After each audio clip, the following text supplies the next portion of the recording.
Hey, how's it going? I'm Alex, and today let me show you this kind of like compact, really compact docking station that this brand sent to me for this video, which I've been trying with the portable monitor and my laptop, and it works perfectly. It works right away. You don't have to plug many cables. You only have the USB-C Thunderbolt port right here, which you're gonna connect to the USB-C on your laptop. If it has the Thunderbolt, it will give the actual power to light up this docking station. And then with this one, you have one 4K HDMI port in 60 Hz, so that's really good for also for gaming if you also want. But for productivity in home office, this one is also really cool. I do like that it's super compact. It comes with rubber pads right here on the bottom, so it won't damage your desk or your furniture, and it won't move much, so that is really cool. Right here, the host for the PC or the laptop, and on the other side, 100 watts fast charging port in case that you want to connect your phone, for example, and charging at the same time.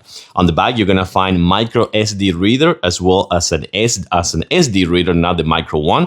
And right here on top, you're gonna find the perfect 4 USB-A fast charging ports and 2 USB-C ports. But let me show you how easy this one is. I have everything powered right here, the portable monitor and also the laptop. So I'm gonna just connect this one right here, the USB-C Thunderbolt, boom, that's it. That's how easy it is. And at the same time, you can use the USB-A ports to connect a wireless mouse, a wireless keyboard, a flash drive. And this one, remember, it's in 4K 60 Hz. This is really easy. Can't get any easier than this with this compact docking station that is perfect for home office use.